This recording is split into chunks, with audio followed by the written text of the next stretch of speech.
Ooh. Oh, hey guys, what's up? Welcome back to my channel. Stay a while, why don't you? I have a story to tell you. A yarn to spin, some might say. A story of a young Matt roaming the digital forest, trying to find answers to an ancient, timeless puzzle. How the do I get good at Adobe Premiere?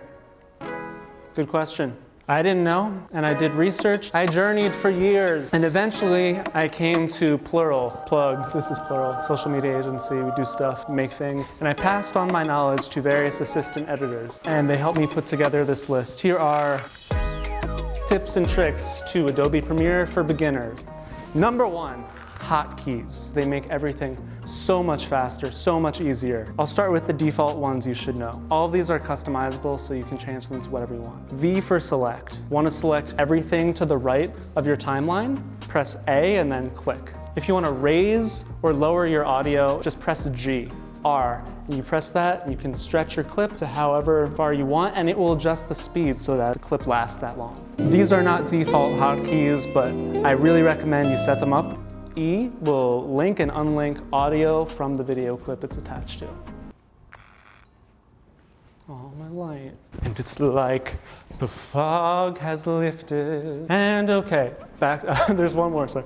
N to nest and S to change speed, which brings us to our next tip, which is frame interpolation.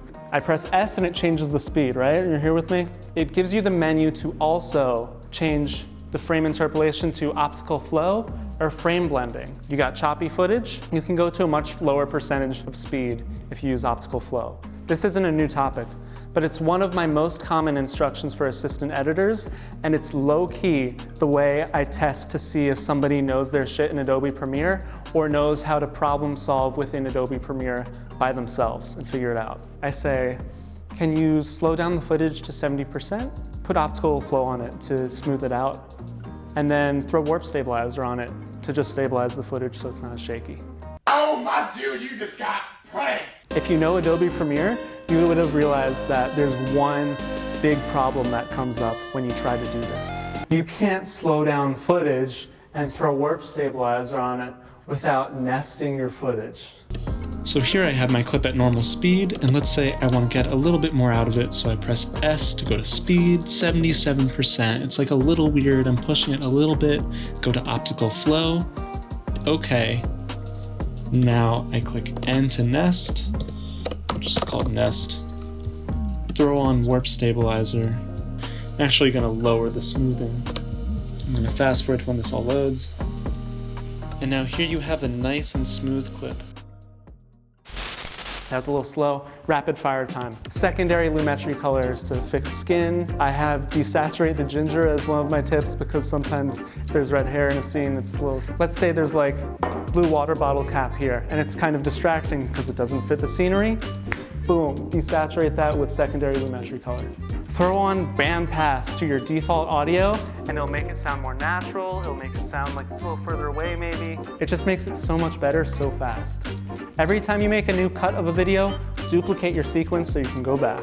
Speed ramping is a little bit of a more advanced technique I'll do in another video, but the quick tip here, add motion blur through a Gaussian blur effect or directional blur to your speed ramp, and it'll make it seem more natural because there would be motion blur if you were actually filming something and it was moving that fast. Super subtle, just like the little cherry on top there that makes the difference between basic, more amateur edit and a little bit more professional seeming. Okay, now the final one, I literally just learned a few months ago. Shout out to Dean Tucker at Visual Rev for coming and showing me this trick because I wish I knew it years ago. If you want to find the clip you're editing in your timeline, find where it is in your whole list of footage, right-click on your clip on the timeline and select Reveal in Project, and it'll bring you to the clip.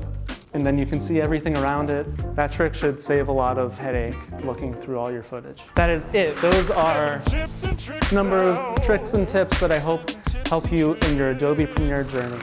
Make sure to subscribe. Most importantly, follow me on Instagram at Matt Solnick right here. Tons of cool fashion stuff. Ellie Tahari, DKNY, Mark Jacobs, traveling around with Alexis Ohanian. I think you might like it. I don't know. You're into it. Yeah. Make sure to like this video if it was helpful. Tap dislike twice if it wasn't. And I'll see you next time. Click that if you want. I'm just gonna walk around for a little bit. I learned GarageBand during this quarantine. It's been rough, guys. I don't know why I'm wearing this jacket. I thought it looked cool. I know I'm indoors. I record this with an Xbox headset. Here we go, here.